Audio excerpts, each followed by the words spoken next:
Porque para Deus somos o bom perfume de Cristo, nos que se salvam e nos que se perdem. Para estes, certamente, cheiro de morte para a morte, mas para aqueles, cheiro de vida para a vida. E para essas coisas, quem é idôneo? 2 Coríntios 2, 15 e 16. Nossa primeira observação é que o Evangelho produz efeitos diferentes. Pode parecer incrível, mas é estranhamente certo que há poucas coisas boas no mundo das que não se depreendam algum mal. Observemos como brilha o sol, seus raios amolecem a cera e endurecem a argila. No trópico, fazem com que a vegetação seja extremamente exuberante e que amadureçam os mais ricos e escolhidos frutos e se deem as flores mais belas. Mas quem não sabe que naqueles lugares prosperam os piores répteis e as mais venenosas serpentes da terra? Assim acontece com o Evangelho.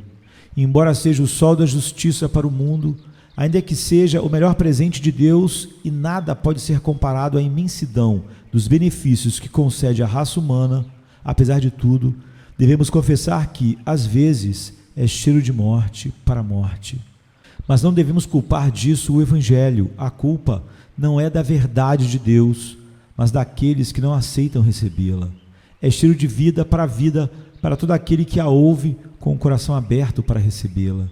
E é somente morte para o homem que odeia a verdade, que a difama, que zomba dela e tenta opor-se ao seu avanço. Olhemos para esse tipo de caráter. O Evangelho é para alguns homens cheiro de morte para a morte. Agora, isso depende em grande parte do que é o Evangelho, porque há algumas coisas chamadas Evangelho, entre aspas, que são cheiro de morte para todos aqueles que a ouvem. O pregador John Baird dizia que pregou a moralidade até que não houvesse um só homem moral, porque o modo mais seguro de prejudicar a moralidade é a pregação legalista. A pregação das boas obras e a exortação aos homens à santidade como meio de salvação são muito admiradas na teoria, mas na prática se demonstram não somente que não são eficazes, mas, isso ainda é pior, que às vezes se convertem em cheiro de morte para a morte. Assim tem sido comprovado, e creio que mesmo o grande Chalmers confessou que durante anos e anos, antes de conhecer ao Senhor, não pregou outra coisa a não ser moralidade e preceitos, mas nunca viu a nenhum beberrão convertido pelo mero efeito de lhe mostrar os males da embriaguez. Nem viu nenhum blasfemo que deixasse de blasfemar, porque lhe dissera quão odioso era o seu pecado. Quando começou a pregar o amor de Jesus, quando pregou o Evangelho como é em Cristo, em toda a sua capacidade, claridade, plenitude e poder, e a doutrina que pela graça somos salvos por meio da fé, e isso não vem de nós, pois é um dom de Deus soberano, foi quando conheceu o sucesso. Quando pregou a salvação pela fé, multidões de beberrões jogaram fora seus copos e os blasfemos frearam suas línguas. Os ladrões se fizeram honrados e os injustos e ímpios se inclinaram para o cetro de Jesus Cristo. Mas devem reconhecer, como lhes disse antes, que ainda que o Evangelho produza geralmente o melhor dos efeitos em quase todos aqueles que o ouvem, seja afastando-os do pecado ou fazendo-lhes abraçar a Cristo, e isto é, contudo, um efeito grande e solene, e sobre o qual dificilmente sei como falar. Para muitos homens, a pregação do Evangelho de Cristo é morte para a morte. E ao invés de produzir bem, produz mal. E o primeiro sentido é o seguinte: muitos homens se endurecem em seus pecados ao ouvirem o Evangelho. Oh, que verdade mais terrível e solene é que, de todos os pecadores, alguns pecadores do santuário são os piores. Aqueles que podem mergulhar no pecado e têm consciência mais tranquila e o coração mais duro, se encontram na própria casa de Deus. Eu sei bem que um ministro fiel servirá de estímulo aos homens, e as advertências severas de Boanerges muitas vezes lhes fazem estremecer. Igualmente estou consciente que a palavra de Deus faz às vezes que seu sangue se coagule em suas veias, mas sei também, porque os tenho visto, que há muitos que convertem a graça de Deus em libertinagem, e até mesmo fazem da verdade de Deus um pretexto para o diabo, e profanam a graça de Deus para justificar seu pecado. A tais homens eu encontrei entre aqueles que ouvem as doutrinas da graça em toda a sua plenitude. São os que afirmam: sou eleito, por isso posso blasfemar. Sou um dos que foram escolhidos por Deus antes da fundação do mundo. Assim posso viver da maneira que eu quiser. Tenho visto um homem que, em cima de uma mesa de bar e segurando uma garrafa em sua mão, dizia: companheiros, eu posso fazer e dizer mais que qualquer um de vocês. Eu sou um desses que estão redimidos pelo sangue de Jesus Cristo. E em seguida bebeu sua garrafa de cerveja e começou a cantar diante dos demais, enquanto cantava canções vis e blasfemas. Aqui está um homem para quem o evangelho é estilo de morte para a morte. Ouve a verdade, mas a perverte. Toma aquilo que está posto por Deus para o seu bem e o utiliza para suicidar-se. A faca que lhe foi dada para abrir os segredos do evangelho volta-se contra o seu próprio coração. A mais pura de todas as verdades e a mais elevada de todas as moralidades é convertida para encobrir seus vícios e faz dela um andaime que o ajuda a construir o edifício das suas maldades e pecados. Há alguém aqui, como esse homem, que gosta de ouvir o evangelho, como vocês o chamam, e não obstante viva impuramente? Que podem dizer que são filhos de Deus e, apesar disso, se comporta como vassalos que servem a Satanás? Saibam bem que vocês são mentirosos e hipócritas, porque a verdade não está de maneira alguma em vocês. Qualquer que é nascido de Deus não vive em pecado. Aos eleitos de Deus não lhes permitirá cair permanentemente em pecado. Eles nunca converterão a graça de Deus em libertinagem, mas em tudo o que depende deles se esforçarão para permanecerem perto de Jesus. Tenham isto por seguro: pelos seus frutos os conhecereis. Assim também toda boa árvore dá bons frutos, mas a árvore podre dá maus frutos. A árvore boa não pode dar frutos ruins, nem a árvore ruim pode dar frutos bons. No entanto, essas pessoas estão continuamente pervertendo o evangelho em maldade. Pecam com arrogância pelo mero feito de ouvirem o que eles consideram serem desculpas para os seus vícios. Não encontro outra coisa debaixo do céu que possa extraviar tanto os homens como um evangelho distorcido. Uma verdade distorcida é geralmente pior que uma doutrina que todos sabem ser falsa. Igual o fogo, um dos elementos mais úteis e que pode causar o mais intenso incêndio. Assim é o evangelho, que é o melhor que possuímos, pode converter-se na mais vil das causas. Este é um sentido no qual o evangelho é estilo de morte para morte. Mas há algo mais. É um feito que o evangelho de Jesus Cristo aumentará a condenação de alguns homens no dia do juízo final. De novo, me espanto ao dizer, porque é um pensamento extremamente horrível para aventurar-se e falar dele, que o evangelho de Cristo vai fazer do inferno para alguns homens um lugar ainda mais terrível do que poderia ter sido. Todos os homens seriam lançados no inferno se não fosse o evangelho. A graça de Deus irá redimir uma grande multidão da qual não se pode contar. Guardará um exército incontável que será salvo pelo Senhor com salvação eterna. Mas, ao mesmo tempo, aqueles que a rejeitam, lhes fará mais terrível a condenação. E aqui está o porquê. Primeiramente, porque os homens pecam contra uma luz superior, e a luz que possuímos é uma excelente medida para a nossa culpa. O que um nômade pode fazer sem que para ele seja delito, para mim pode ser o maior dos pecados, pois estou melhor instruído, e o que alguém pode fazer em Londres com impunidade. Me refiro a um pecado contra Deus que não seja excessivamente grande. Poderia me parecer a maior das transgressões, porque desde a minha juventude fui instruído na piedade. O evangelho vem sobre os homens como a luz do céu, que errante deve andar e que se extravia na luz. Se o cego cai em uma vala, podemos nos compadecer, mas se o homem, com a luz em seus olhos, se joga do precipício e perde sua alma, não é impossível a compaixão? Como dizem os versos, como merecem o inferno mais profundo aqueles que menosprezam os gozos do céu. Que cadeia de vingança deverão sentir os que burlam do amor soberano. Repito-lhes que a condenação de todos vocês aumentará, a menos que encontrem a Jesus Cristo, o Salvador, porque ter a luz e não haver andado por meio dela será a essência mesma da própria condenação. Este será o vírus da culpa, que a luz veio ao mundo e os homens amaram mais as trevas do que a luz, porque suas obras eram mais.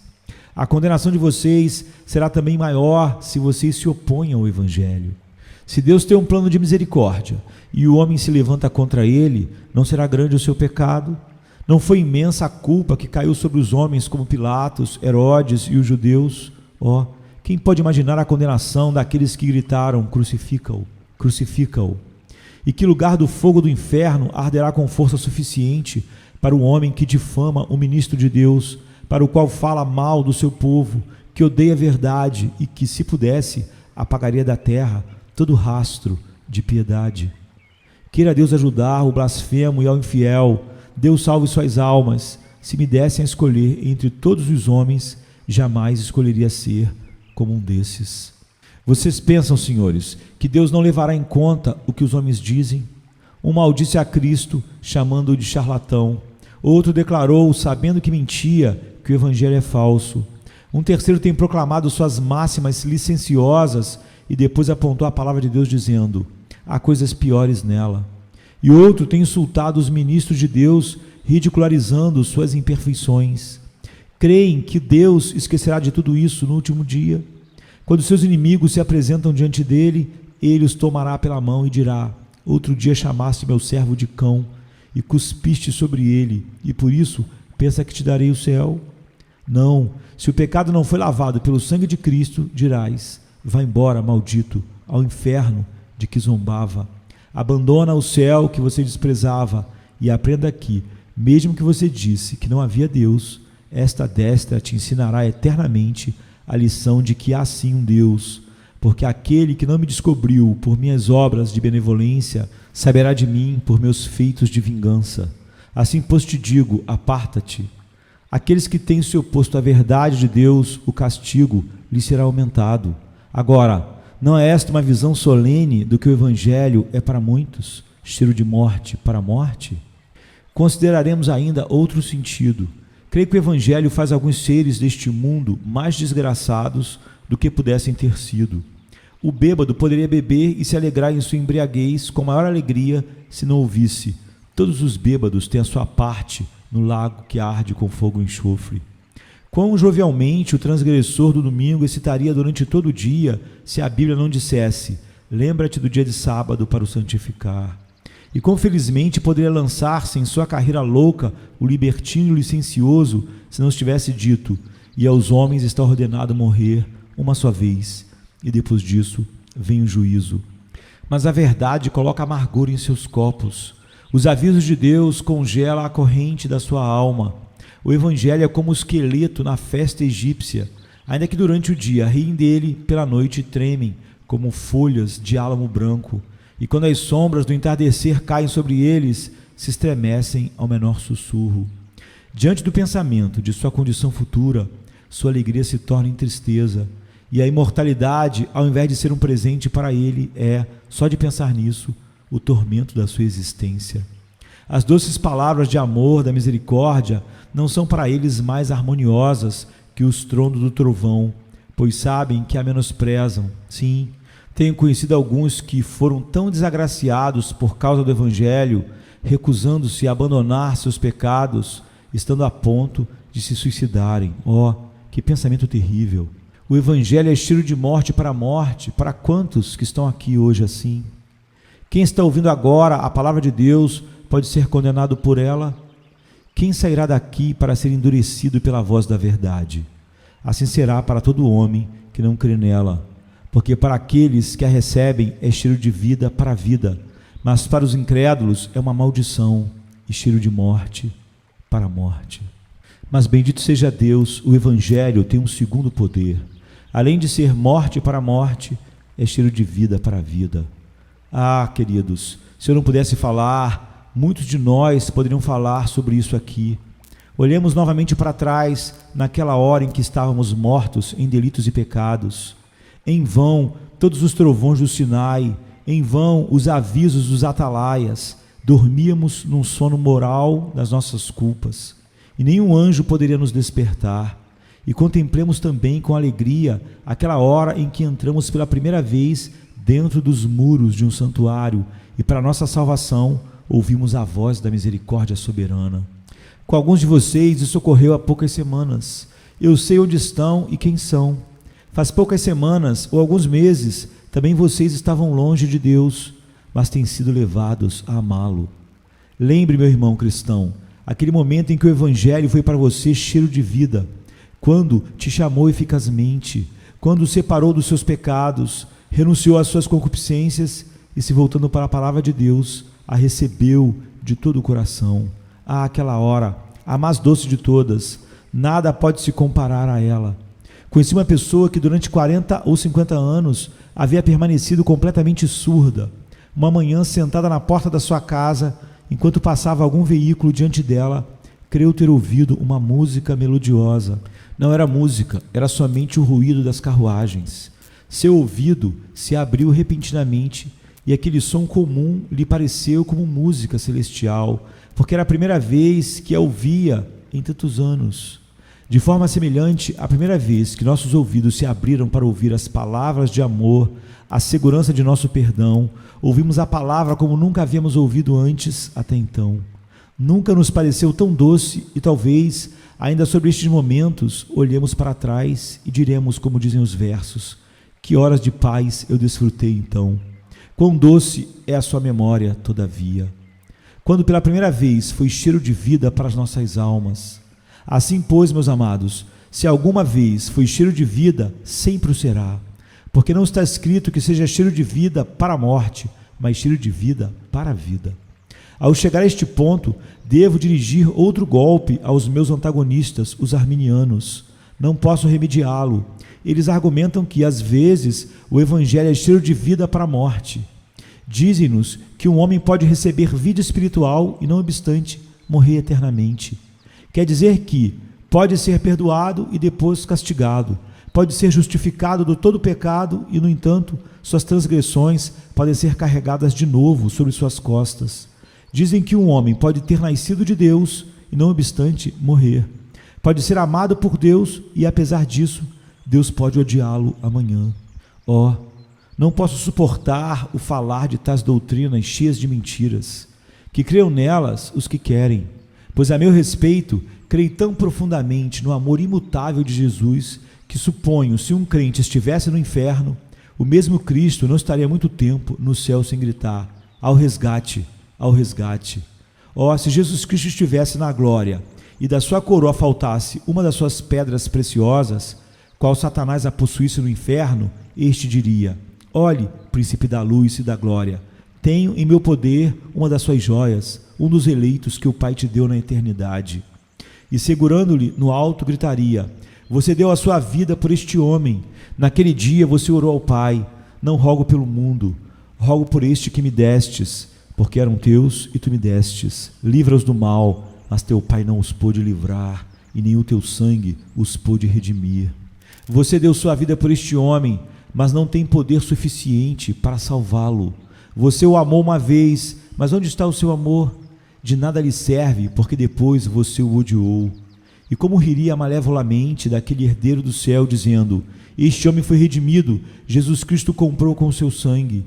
E o jogando nas profundezas do inferno com grande gargalhada, diria: toma, redimido, olha como posso roubar o Filho de Deus. Deus disse que ninguém poderia roubar as suas ovelhas de suas mãos, mas eu roubei.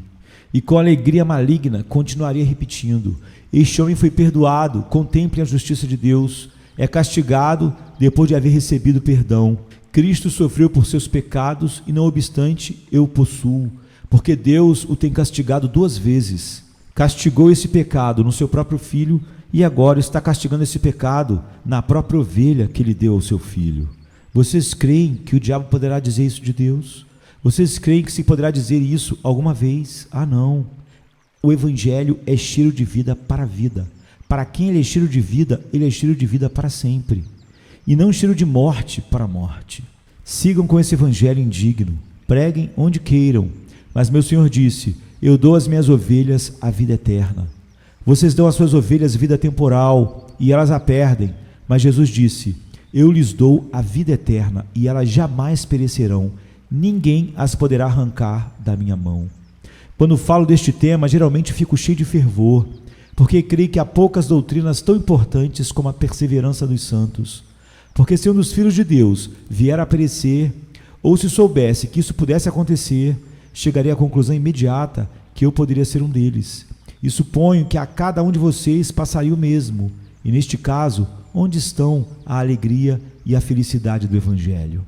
De novo repito que o Evangelho arminiano é uma concha sem conteúdo, uma árvore sem fruto, que permaneçam com ele aqueles que lhe agrada. Não discutiremos com eles, desde que continue pregando, desde que sigam dizendo aos pobres pecadores que, se creem em Jesus, serão condenados depois de tudo, que Jesus Cristo os perdoará e que, apesar disso, o Pai os enviará para o inferno. Sigam pregando o Evangelho de vocês, porque quem escutar não está escutando a Bíblia. E se alguém der ouvidos, lhe serve de algo ouvi-lo? Digo-lhes que não, porque se depois de ser regenerado estou no mesmo lugar de onde estava antes de ser regenerado, de nada me serve ter sido regenerado. Mas aqueles a quem ele ama, os ama até o fim, é o que a palavra afirma. E dizem os versos: uma vez em Cristo, nele para sempre. Nada poderá me separar do seu amor. É cheiro de vida para vida, não somente vida para vida nesse mundo, mas vida para a vida eternamente. Todo que possui essa vida receberá a vindoura. Graça e glória a Deus não deixará de fazer o bem àqueles que andam em integridade. Me vejo obrigado a deixar este ponto, mas se meu Senhor o toma em sua mão e fizer dessas palavras cheiro de vida para a vida, hoje me alegrarei de tê-las pronunciado. Come to me, you weary one, and I will give you rest.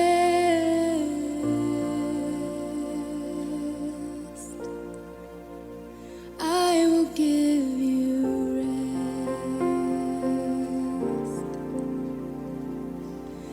Come to me, you weary ones, and I will give you rest. Jesus. I will give you rest. For my yoke is easy and my burden is light. Take me upon you, and I will give you rest.